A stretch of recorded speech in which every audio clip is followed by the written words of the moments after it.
হিন্দু সমাজত বৃহস্পতিবাৰৰ ব্ৰত এক প্ৰচলিত ব্ৰত হয়। এই ব্ৰত ভগৱান বিষ্ণু আৰু বৃহস্পতি দেৱতাৰ আশীষ লাভ কৰিবলৈ পালন কৰা হয়। বিশ্বাস আছে যে এই ব্ৰত পালন কৰিলে আমাৰ মানসিক, আধ্যাত্মিক আৰু ভৌতিক সুখ লাভ হয়। চাইণ্টিফিকেলি চাবলৈ গ'লে ব্ৰত পালন কৰিলে আমাৰ শৰীৰ ডিটক্স হয় আৰু হজমি শক্তিও বৃদ্ধি পায়। এতিয়া আমি বৃহস্পতিবাৰৰ ব্ৰত কথা শুনো আহক। ভাৰতবৰ্ষত এসময়ত এজন মহাপ্ৰতাপী আৰু দানী ৰজাই ৰাজত্ব কৰিছিল। তেওঁ প্ৰতিদিনে গৰীব দুখীয়া আৰু ব্ৰাহ্মণক দান পুণ্য কৰিছিল। এই কথা ৰাণীয়ে কিন্তু বৰ ভাল নাপাইছিল। তেখেতে না গৰীবক দান পুণ্য কৰিছিল, না ভগৱানৰ পূজন কীৰ্তন কৰিছিল আৰু ৰজাকো দান পুণ্যৰ পৰা দূৰত থাকিবলৈ উপদেশ দিছিল। এদিনাখনৰ কথা, ৰজা যেতিয়া ৰাজমহলত নাছিল আৰু চিকাৰ কৰিবলৈ ওলাই গৈছিল, তেতিয়া বৃহস্পতি দেৱতাই সাধুৰ ৰূপ ধাৰণ কৰি ৰাণীৰ ওচৰত ভিক্ষা খুজিবলৈ গৈছিল আৰু তেতিয়া ৰাণীয়ে ভিক্ষুক ভিক্ষাদান দিবলৈ মানা কৰিছিল আৰু লগতে কৈছিল যে হে সাধু মহাৰাজ, মই দান পুণ্য কৰি বৰ অশান্তি পাওঁ।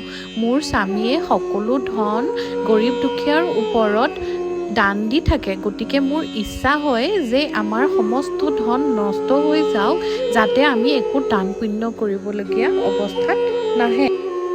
বৃহস্পতি দেৱতা আচৰিত হ'ল আৰু তেখেতে ক'লে, দেৱী তুমি বৰ আচৰিত হয়। ধন সন্তানটো সকলোৱে বিচাৰে, পুত্ৰ আৰু লক্ষ্মীটো পাপীৰ ঘৰতো থাকিব লাগে। যদি তোমাৰ অধিক ধন হৈছে তেতিয়াহ'লে গৰীব দুখীয়াক দান কৰা আৰু যোনে খাবলৈ পোৱা নাই তেওঁলোকক খাদ্য দান কৰা আৰু কুঁৱা আদি খনন কাৰ্য কৰা আৰু লগতে ধৰ্মশালা আদি স্থাপন কৰা। আৰু যিবিলাক গৰীব দুখীয়া মানুহে নিজৰ কন্যা সন্তানৰ বিবাহ দিব পৰা নাই, তেওঁলোকৰ কন্যা সন্তানৰ বিয়া পাতি দি পুণ্য কমোৱা আৰু লগতে সমগ্ৰ ৰাজ্যত তোমাৰ যশ বৃদ্ধি হ'ব। এনে কথা কোৱাত ৰাণীৰ বৰ খং উঠিলে। তেওঁ ক'লে যে হে সাধু, মোক এইবোৰ কথা নিশিকাব, মোক এনেকুৱা এটা উপায় দিয়ক যাতে এই সমস্ত ধন নষ্ট হৈ যায়। এনেকৈ কোৱাত বৃহস্পতি দেৱে উত্তৰ দিলে যে ঠিক আছে, তোমাৰ ইচ্ছা, মই তোমাৰ মনোবাঞ্ছা নিশ্চয় পূৰা কৰিম। তুমি এনে কৰিবা যে প্ৰত্যেক বৃহস্পতিবাৰে নিজৰ মূৰ ধুবা, ঘৰ হালধীয়া মাটিৰে মুচিবা আৰু কাপোৰ ধুবা। সেইদিনাখন ঘৰৰ পুৰুষসকলক দাড়ি চুলি কাটিবলৈ ক'বা, ঘৰত মাছ মাংস বনাবা। এইবুলি কৈ বৃহস্পতি দেৱ অন্তৰ্ধান হ'ল। সাধুৱে দিয়া উপদেশ মাত্ৰ ৩ সপ্তাহ পালন কৰিছিলেহে ৰজা ৰাণীৰ সমস্ত ধন নষ্ট হৈ গ'ল। তেতিয়া ৰজাই বৰ দুখ পালে আৰু তেখেতে ক'লে যে ৰাণীক তেখেতে এই ৰাজ্যত একো সৰু সুৰা কাম কৰিব নোৱাৰে, সেয়েহে তেওঁ কাষৰ ৰাজ্যলৈ গৈ কিবা এটা কাম কৰি জীৱন নিৰ্বাহ কৰিব। এনেকৈ কৈ ৰজা কাষৰ ৰাজ্যত গৈ খৰিকটীয়াৰ ৰূপত জীৱন নিৰ্বাহ কৰিবলৈ ধৰিলে। ৰজা গুচি যোৱাৰ পাছত ৰাণী আৰু দাসী বহুত দুখ কষ্টেৰে থাকিবলৈ ধৰিলে। ইফালে ৰজা যোৱাৰ পাছত ৰাণী আৰু দাসীৰ দুখৰ অন্ত নপৰা হ'ল। তেওঁলোকে একেৰাহে 7 দিন লঘোণে ভোকে থকাৰ পাছত ৰাণীয়ে এদিনাখন নিজৰ দাসীক মাতি আনি ক'লে যে দাসী, কাষৰ নগৰত মোৰ ভণ্টি থাকে, তেখেত বহুত ধনী, তই যা আৰু তাইৰ পৰা মোৰ কাৰণে কিবা কিবি বিচাৰি আন। এইবুলি কোৱাত দাসী ৰাণীৰ ভনীয়েকৰ ওচৰলৈ গ'ল। কিন্তু সেইদিনাখন বৃহস্পতিবাৰ আছিল আৰু ৰাণীৰ ভনীয়েকে বৃহস্পতিবাৰৰ ব্ৰত পালন কৰি বৃহস্পতিবাৰৰ ব্ৰত কথা পঢ়ি আছিল। এনে কৰাৰ কাৰণে দাসীৰ সন্দেহ পোৱাৰ পাছতো ৰাণীৰ ভনীয়েকে একো উত্তৰ দিব নোৱাৰিলে আৰু এনে হোৱাত দাসী খঙতে উভতি ৰাণীৰ ওচৰলৈ গুচি আহিল। ৰাণীক সকলো কথা ক'লত ৰাণীয়েও মনতে বহুত দুখ পালে। ইফালে ৰাণীৰ ভনীয়েকে গম পালে যে বৃহস্পতি ব্ৰত কথা পালন কৰি থকাৰ কাৰণে তেওঁ দাসীক একো উত্তৰ দিব নোৱাৰিলে। সেয়েহে হয়তো ৰাণীয়ে বহুত দুখ পাইছে। সেয়েহে তেওঁ ততাতৈয়াকৈ ব্ৰত পালন কমপ্লিট হোৱাৰ পাছত ৰাণীৰ ওচৰলৈ বুলি থাপলি মেলিলে আৰু ৰাণীৰ ওচৰ পাই ক'লে যে বাইদেউ, মই বৃহস্পতিবাৰৰ ব্ৰত কথা পঢ়ি আছিলোঁ আৰু এনে কৰি থাকিলে মই আনৰ কথা না শুনিব পাৰোঁ না কিবা ক'ব পাৰোঁ। আপোনাৰ দাসীৰ কথা মই গম পালোঁ, কিন্তু মই কওঁ মানে তেওঁ উভতি গুচি আহিলে। এই বুলি কৈ ৰাণীৰ কথা সুধিলে। তেতিয়া ৰাণীয়ে মনৰ দুখতে ভনীয়েকক সমস্ত কথা বিৱৰি ক'লে আৰু লগতে ক'লে যে 7 দিন ধৰি তেওঁলোক ভোকে লঘোণে আছে।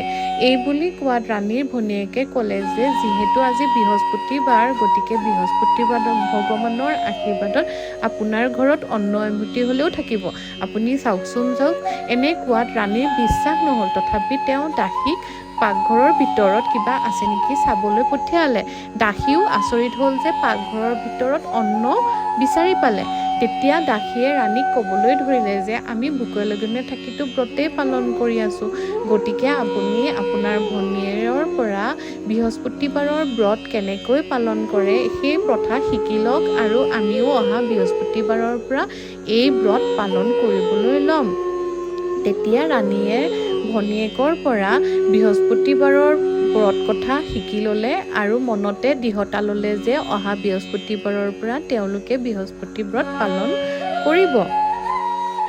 7 দিনৰ পাছত যেতিয়া বৃহস্পতিবাৰ আহিল, তেতিয়া ৰাণী আৰু দাসীয়ে বৃহস্পতিবাৰৰ ব্ৰত ৰাখিল। লগতে চানা দাইল আৰু গুৰ আনি হালধীয়া বস্ত্ৰ পিন্ধি হালধীয়া ফুলেৰে বৃহস্পতি ভগৱানৰ প্ৰাৰ্থনা কৰিবলৈ ধৰিলে, ব্ৰত কথা পাঠ কৰিবলৈ ধৰিলে। এনে কৰাত বৃহস্পতি ভগৱান সন্তুষ্ট হৈ ভিক্ষুৰ ৰূপত ৰাণী আৰু দাসীলৈ দুথালি অন্নপ্ৰসাদ লৈ আহিলে আৰু ৰাণী আৰু দাসীয়ে সুখে সন্তোষে পেট ভৰাই খাই বৃহস্পতি ব্ৰত সেইদিনাখন ভংগ কৰিলে।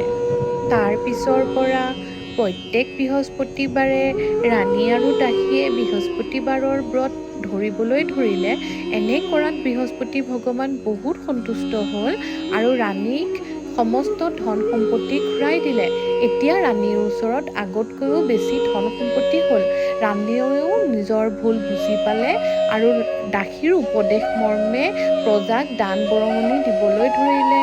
প্ৰজাৰ স্বাৰ্থৰ কাৰণে কুঁৱা খান্দিলে, দুখীয়া প্ৰজাৰ কন্যা বিবাহৰ উপযুক্ত হোৱাৰ কাৰণে বিবাহৰ খৰচা বহন কৰিলে। এনেধৰণে বহু জনহিতৈষী কামত ৰাণী আৰু দাসীয়ে নিজৰ ধন ব্যয় কৰিবলৈ ধৰিলে। ইফালে ৰজাই খৰিকটীয়া ৰূপত বৰ কষ্টৰে জীৱন নিৰ্বাহ কৰি আছিল।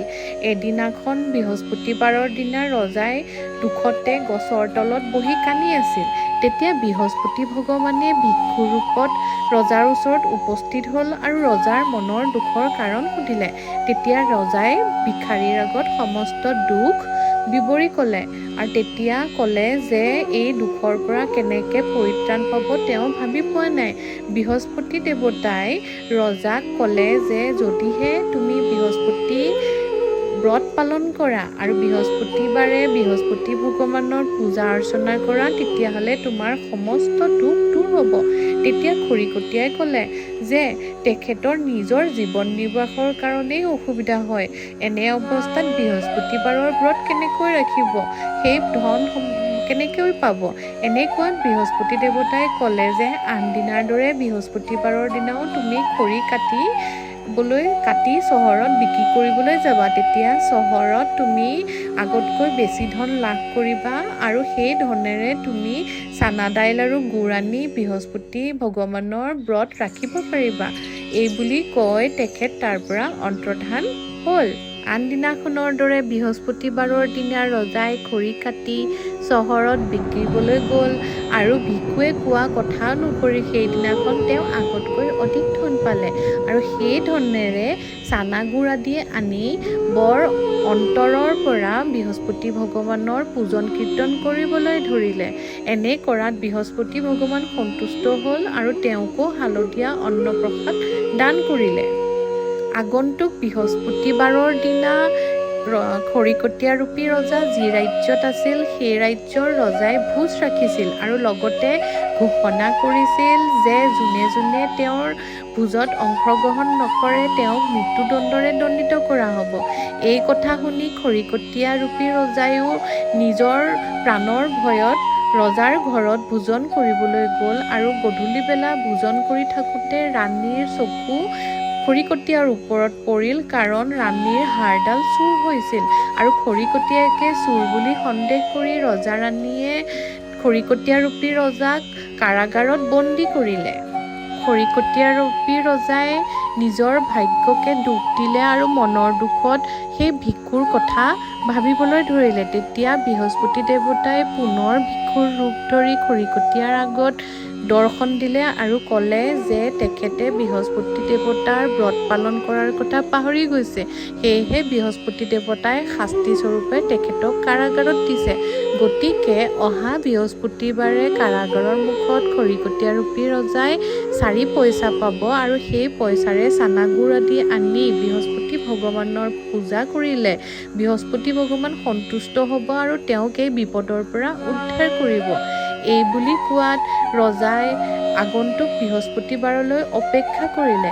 সেই বৃহস্পতিবাৰৰ দিনা ৰজাই ভিক্ষুৰ কথা মতে কাৰাগাৰৰ মুখত 4 পইচা পালে আৰু তেখেতে চানাগুড় আদি আনি কাৰাগাৰৰ ভিতৰতে ভগৱান বৃহস্পতিৰ উপাসনা কৰিবলৈ ধৰিলে। বৃহস্পতি ব্ৰত কথা পাঠ কৰিলে। এনে কৰাত ৰাতিলৈ বৃহস্পতি দেৱতাই সেই ৰাজ্যৰ ৰজাৰ সপোনত দেখুৱালে যে সেই খৰিকটীয়াজন নিৰ্দোষী হয়, তেখেতে ৰাণীৰ হাড় চুৰ কৰা নাই, ৰাণীৰ হাড়ডাল তেখেতৰ খুটিতে আছে আৰু লগতে সেই খৰিকটীয়াজন আন কোনো নহয়, তেখেতৰ চুবুৰীয়া ৰাজ্যৰ ৰজাহে। গতিকে তেখেতক যথেষ্ট পৰিমাণে ধন সম্পত্তি দি বিদায় দিব লাগে আৰু এনে নকৰিলে বৃহস্পতি দেৱতাই ৰজাৰ ৰাজ্য ধ্বংস কৰি দিব। এই বুলি সপোন দেখুৱাত ৰজাই বৰ ভয় খালে আৰু তেখেতে খৰিকটীয়াক মুক্ত কৰি যথেষ্ট ধন সম্পত্তি আভূষণ দি সেই ৰাজ্যৰ পৰা বিদায় দিলে। ৰজাই বৃহস্পতি দেৱৰ আজ্ঞা মৰ্মে নিজৰ চহৰলৈ বুলি প্ৰস্থান কৰিলে। ৰাণীয়ে যেতিয়া গম পালে যে তেখেতৰ স্বামী ৰজা নিজৰ ৰাজ্যলৈ উভতি আহি আছে, তেতিয়া তেখেতে দাসীক তেখেতক আদৰণি জনাই আনিবৰ কাৰণে পঠালে। ৰজা যেতিয়া নিজৰ চহৰত প্ৰৱেশ কৰিলে তেতিয়া ৰাজ্যৰ নতুন ৰূপ দেখি আচৰিত হ'ল। প্ৰজাক সুধিলে যে ইমানবোৰ উন্নতিমূলক কাৰ্য কোনে কৰিছে? তেতিয়া প্ৰজাই ক'লে যে সেই ৰাজ্যৰ মহাৰাণীয়ে আজিকালি প্ৰজাৰ বহুত খবৰ ৰাখে আৰু লগতে ইমান দান পুণ্য কৰিছে যে ৰাজ্যৰ যথেষ্ট উন্নতি হৈছে। এই বুলি কোৱাত ৰজা বহুত খং উঠিল আৰু তেওঁ মনতে ভাবিবলৈ ধৰিলে যে ৰাণীৰ ওচৰত ইমান ধন সম্পত্তি ক'ৰ পৰা আহিল। ৰজা আহি ৰাণীৰ ওচৰত উপস্থিত হ'ল আৰু লগতে ৰাণীক সুধিলে যে ৰাণী, তোমাৰ ওচৰত ইমান ধন সম্পত্তি ক'ৰ পৰা আহিল? ৰাণীয়ে তেতিয়া বৃহস্পতি ব্ৰতৰ কথা ক'লে, লগতে বৃহস্পতি ভগৱানৰ চমৎকাৰৰ কথা ক'লে।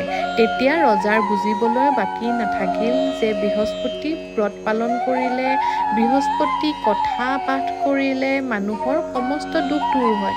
সেয়েহে তেওঁ মনতে নিশ্চয়তা ল'লে যে তেওঁ প্ৰতিদিনে দিনত 3 বাৰকৈ বৃহস্পতি ব্ৰত কথা পাঠ কৰিব, লগতে চানাগুড় আদি নিজৰ আভূষণত বান্ধি লৈ বৃহস্পতি ব্ৰত কথা পালন কৰাৰ পাছত গৰীব দুখীয়াক দান কৰিব।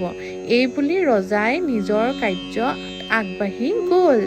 এনেদৰে দিনবোৰ পাৰ কৰাৰ পাছত এদিন ৰজাই ভাবিলে যে তেওঁ কাষৰ ৰাজ্যত থকা নিজৰ ভনীয়েকৰ খা খবৰ লৈ আহেগৈ।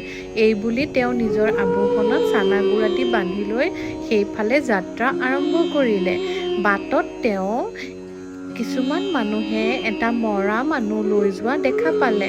তেখেতে তেওঁলোকক ৰখাই বৃহস্পতি ব্ৰতৰ কথা শুনিবলৈ ক'লে। তেতিয়া মানুহখিনিয়ে ক'লে যে তেখেতসকলৰ নিজৰ আপোন মানুহ ঢুকাইছে, গতিকে তেওঁনো কেনেকৈ বৃহস্পতি ব্ৰত কথা শুনে?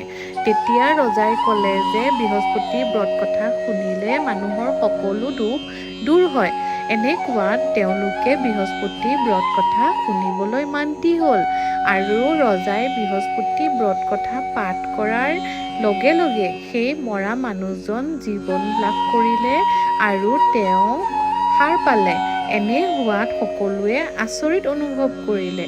তাৰ পাছত ৰজা আৰু আগবাঢ়িল আৰু গৈ পেলাই এজন খেতিয়কে খেতি পথাৰত হাল বাই থকা দেখা পালে। তেখেতক সুধিলে যে বৃহস্পতি ব্ৰত কথা শুনক। এই বুলি কোৱাত খেতিয়কজনে ক'লে যে সেই সময়লৈকে তেওঁ 4 হাল জুতিও ল'ব, গতিকে বৃহস্পতি ব্ৰত কথা শুনি সময় নষ্ট কৰিবৰ কাৰণে তেখেতৰ ওচৰত সময় নাই।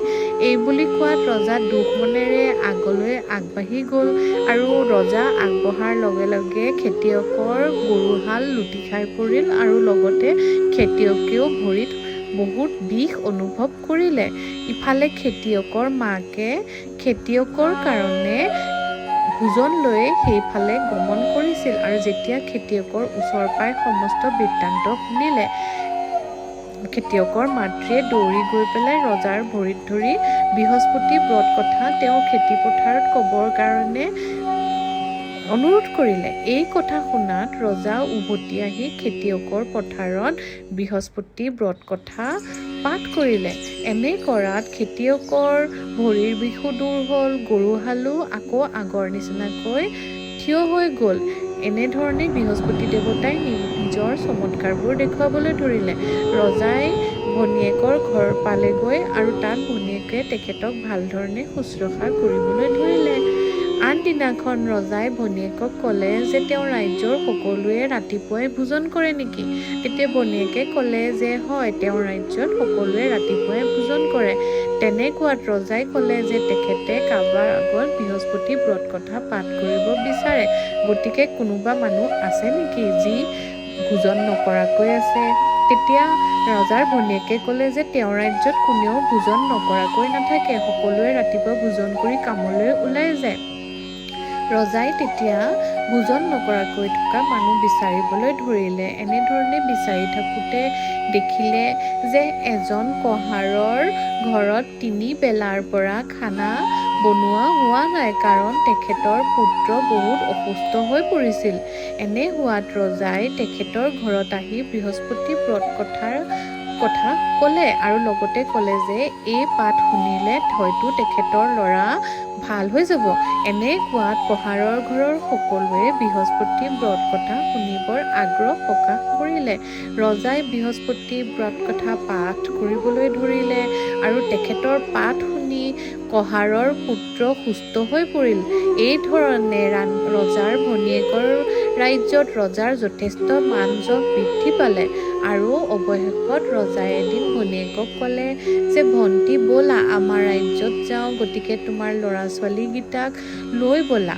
তেতিয়া ভনীয়েকে ৰজাৰ ক'লে যে তেখেতে তেখেতৰ শাহুৱেকৰ পৰা উপদেশ ল'ব লাগিব আৰু ৰজাৰ ভনীয়েক আহি শাহুৱেকৰ পৰা অনুমতি ল'লে। তেতিয়া শাহুৱেকে ক'লে যে ৰজাৰ ঘৰততো কোনো ধৰণৰ ল'ৰা-ছোৱালী নাই, গতিকে নিৰ্বংশীৰ ঘৰলৈ ল'ৰা-ছোৱালী লৈ যাব নালাগে। এনে কথা কোৱাত ৰজাৰ ভনীয়েকে আহি ৰজাক সকলো কথা ক'লে আৰু ক'লে যে তেওঁ অকলেহে ৰজাৰ লগত যাব পাৰিব। এনে কোৱাত ৰজাই মনত বৰ দুখ পালে আৰু তেওঁ মনৰ দুখতে নিজৰ ৰাজ্যলৈ বুলি উভতি গ'ল। ৰজাই আহি ৰাণীৰ আগত মনৰ দুখৰ কথা ক'লে আৰু লগতে ক'লে যে তেওঁলোক নিৰ্বংশী হয়, সেয়েহে কোনেও তেওঁলোকৰ ঘৰলৈ আহিব নিবিচাৰে। এনে কোৱাত ৰাণীয়ে বৃহস্পতি ভগৱানৰ ওপৰত থকা আস্থাৰ কথা ক'লে, লগতে ক'লে যে বৃহস্পতি ভগৱানে আজিলৈকে তেওঁলোকৰ সমস্ত কথা, সমস্ত অনুৰোধ পালন কৰি আহিছে, গতিকে তেওঁলোকৰ এই মনোবাঞ্ছাও পূৰণ কৰিব। এই বুলি কৈ ৰজা ৰাণী শুবলৈ গ'ল। ৰজাই সপোনত দেখিলে যে বৃহস্পতি ভগৱানে তেখেতক এটি পুত্ৰ সন্তানৰ আশীৰ্বাদ দিছে। এই কথা ৰজাই ৰাণীক কোৱাত ৰাণীও সুখী হৈ পৰিল। অহা 9 মাহৰ ভিতৰত ৰজা ৰাণীৰ এটা সুন্দৰ পুত্ৰ সন্তান ভূমিষ্ঠ হ'ল আৰু ৰজা ৰাণীয়ে সুখে সন্তোষে ওৰে জীৱন বৃহস্পতি ভগৱানৰ ব্ৰত কথা পাঠ কৰি, বৃহস্পতি ভগৱানৰ পূজা অৰ্চনা কৰি দীৰ্ঘায়ু হৈ জীৱন যাপন কৰিলে আৰু এই লোকৰ পৰা পৰলোক গমন কৰিলে। বৃহস্পতি দেৱতাৰ আন এক কথা শুনো আহক। এখন দেশত এজন বৰ দুখীয়া ব্ৰাহ্মণ আছিল। তেখেতৰ ব্ৰাহ্মণী বহুত লেতেৰা আছিল আৰু কোনো ধৰণৰ পূজা পাঠ কৰা নাছিল।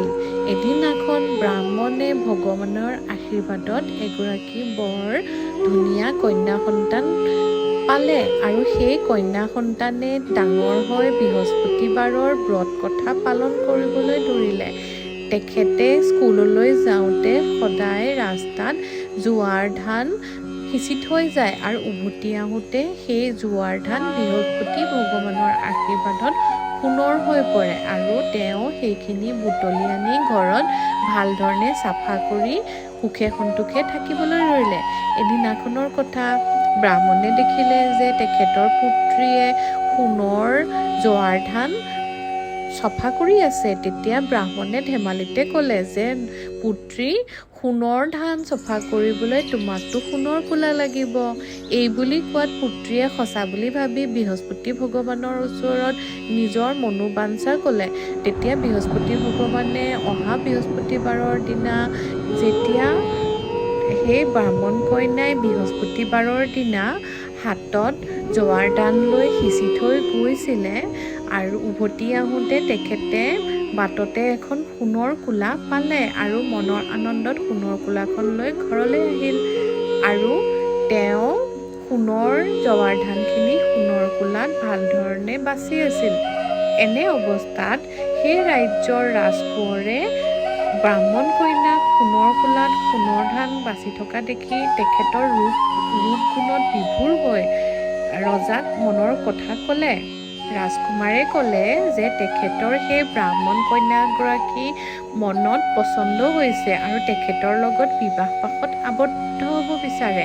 এই বুলি কোৱাত ৰজাই মন্ত্ৰীসহ ব্ৰাহ্মণৰ ঘৰত উপস্থিত হ'ল আৰু ব্ৰাহ্মণ কন্যাৰ লগত নিজৰ ৰাজকুমাৰৰ বিয়াৰ ইচ্ছা প্ৰকাশ কৰিলে। ব্ৰাহ্মণীয়েও মনত যথেষ্ট সুখ পালে আৰু তেওঁলোকে অতি সুখে সন্তোষে ব্ৰাহ্মণ কন্যাক ৰাজকুমাৰৰ লগত বিয়া পাতি পঠাই দিলে। ইফালে যেতিয়া ব্ৰাহ্মণ কন্যা তেওঁৰ গৃহৰ পৰা গুচি গ'ল, ব্ৰাহ্মণী আকৌ দুখীয়া হৈ পৰিল। তেওঁলোকৰ খাবলৈ পিন্ধিবলৈ অসুবিধা হ'বলৈ ধৰিলে আৰু ব্ৰাহ্মণে দুখতে নিজৰ কন্যাৰ ওচৰত গৈ ভিক্ষা খুজিবলৈ ধৰিলে। এনে কৰাত ব্ৰাহ্মণ কন্যাই মনত বৰ দুখ পালে আৰু ক'লে যে দেউতা, আপুনি মাতৃক মোৰ ওচৰলৈ লৈ আহক। মই তেখেতক বৃহস্পতি দেৱতাৰ মহিমাৰ কথা ক'ম, লগতে তেখেতে কেনেধৰণে বৃহস্পতি ব্ৰত পালন কৰিব লাগে এই কথা মই শিকাই দিম। এই বুলি কোৱাত ব্ৰাহ্মণে আহি ব্ৰাহ্মণীক নিজৰ পুত্ৰীৰ ঘৰলৈ লৈ গ'ল। ব্ৰাহ্মণীয়ে কিন্তু এই দান পুণ্য আৰু পূজা অৰ্চনাত বিশ্বাস কৰা নাছিল। সেয়েহে তেওঁ পুত্ৰীৰ ঘৰত গৈ বৃহস্পতিবাৰৰ দিনা পুত্ৰীৰ ল'ৰা সন্তানৰ জুঠা খাদ্য খাই দিলে। এনে কৰাত বৃহস্পতি ভগৱান অসন্তুষ্ট হ'ল। লগতে ব্ৰাহ্মণ কন্যায়ো তেখেতক এটা বন্ধ কোঠালিত আবদ্ধ কৰি ৰাখিলে। আগন্তুক বৃহস্পতিবাৰৰ দিনা ব্ৰাহ্মণ কন্যাই নিজৰ মাতৃক বন্ধ কোঠালিৰ পৰা উঠাই আনি গা পা ধুৱাই বৃহস্পতি ব্ৰত কথা পাঠ কৰোৱাই বৃহস্পতি ব্ৰত পালন কৰোৱালে। এনে কৰাত ব্ৰাহ্মণীৰ মন পবিত্ৰ হ'ল আৰু তেখেতে বৃহস্পতি ভগৱানৰ বিশেষ আশীষ লাভ কৰিলে আৰু ব্ৰাহ্মণ আৰু ব্ৰাহ্মণী নিজৰ ঘৰলৈ উভতি গ'ল। এনেধৰণে ব্ৰাহ্মণীয়ে বৃহস্পতিবাৰৰ দিনা বৃহস্পতি ব্ৰত কথা পালন কৰাত ব্ৰাহ্মণীৰ ভাগ্য উদয় হ'ল। তেওঁলোকে পুত্ৰ সন্তানো পালে আৰু তেওঁলোকৰ ধন সম্পত্তি বাঢ়িবলৈ ধৰিলে। তেওঁলোকে গোটেই জীৱন বৃহস্পতি ব্ৰত কথা পালন কৰি দীৰ্ঘায়ু হৈ সুখে সন্তোষে ইহলোকৰ সকলো সুখ অনুভৱ কৰি পৰলোক প্ৰাপ্তি হ'ল আৰু স্বৰ্গত স্থান লাভ কৰিলে। এনেধৰণে বৃহস্পতি দেৱতাই আমাৰ সকলোৰে মনোবাঞ্ছা পূৰণ কৰে আৰু বৃহস্পতি ব্ৰত কথা পালন কৰিলে আমাৰ জন্মকুণ্ডলীৰ বৃহস্পতি বৃহস্পতি গ্ৰহৰ সকলো দুখ খণ্ডন হয় যিহেতু বৃহস্পতি গ্ৰহে আমাৰ জন্মকুণ্ডলীৰ 10টা স্থান অধিকাৰ কৰি আছে গতিকে 10টা ভাগৰ উন্নতি হ'লে আপোনাৰ ধন পুণ্যটো আহিবই গতিকে আমি সকলোৱে কয় আহক বৃহস্পতি ভগৱানৰ জয় আৰু লক্ষ্মী নাৰায়ণৰ জয় ইয়াৰ পাছত আমি সকলোৱে বৃহস্পতি দেৱতাৰ পূজা অৰ্চনা কৰোঁ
जगदीश हरे ओम जय जगदीश हरे ओम जय जगदीश हरे।